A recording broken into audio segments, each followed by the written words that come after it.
বাংলাদেশ থেকে ভারতীয়দের ফেরাতে বিশেষ উদ্যোগ। ভারতীয়দের ঘরে ফেরাতে বিশেষ উদ্যোগ বিএসএফ এর। সীমান্ত এলাকাগুলিতে বিশেষ হেল্প ডেস্ক বিএসএফ এর। পেট্রাপোল, গেদে, ঘোচাডাঙ্গায় বিশেষ ব্যবস্থা। এখনো পর্যন্ত দেশে ফিরেছেন 572 জন ছাত্র। বাংলাদেশ থেকে ভারতীয়দের ফেরাতে বিশেষ উদ্যোগ। ভারতীয়দের ঘরে ফেরাতে বিশেষ উদ্যোগ বিএসএফ এর। সীমান্ত এলাকাগুলিতে বিশেষ হেল্প ডেস্ক বিএসএফ এর। পেট্রাপোল, গেদে, ঘোচাডাঙ্গায় বিশেষ ব্যবস্থা করা হয়েছে। এখনো অবধি দেশে ফিরেছেন প্রায় 572 জন ছাত্র, এমনটাই জানা গিয়েছে।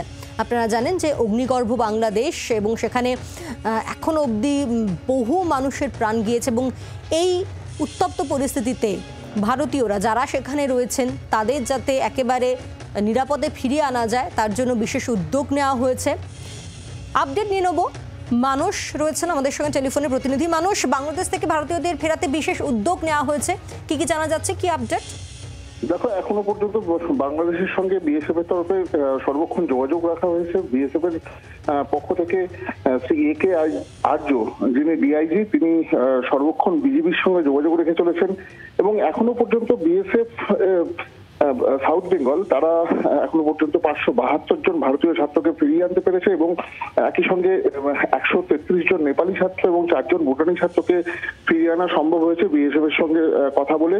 এবং একটি হেল্প ডেস্ক খোলা হয়েছে বিএসএফ এর তরফে, এবং বিভিন্ন সীমান্তগুলিতে ছাত্রদের যাতে কোনোভাবে কোনো অসুবিধা না হয় সেটা দেখার জন্য হেল্প ডেস্ক এবং বিএসএফ এর কর্মীরা সর্বক্ষণ জাগ্রত রয়েছেন বলে বিএসএফ এর থেকে জানানো হচ্ছে।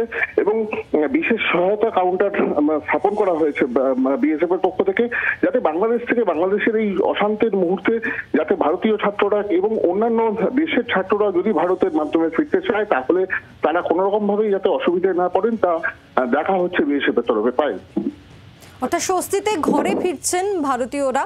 ধন্যবাদ তোমাকে। মানুষ ছিলেন প্রতিনিধি টেলিফোনে। ফিরে আসা ছাত্রদের বক্তব্য শোনাবো। I am from the Gujarat and I am belongs to the Adin Sakina Women's Medical College. Bangladesh में कर्फ्यू लगने की वजह से वहाँ पे हालत ठीक नहीं थी, तो हम इंडिया में आए हैं और बीएसएफ वालों ने हमारी काफ़ी हेल्प की है, तो मैं बीएसएफ वालों को थैंक यू बोलना चाह रही हूँ, और अब हम लोग सेफ हैं। बांग्लार आवाज, बांगालीर आवेग, जी 24 घंटा।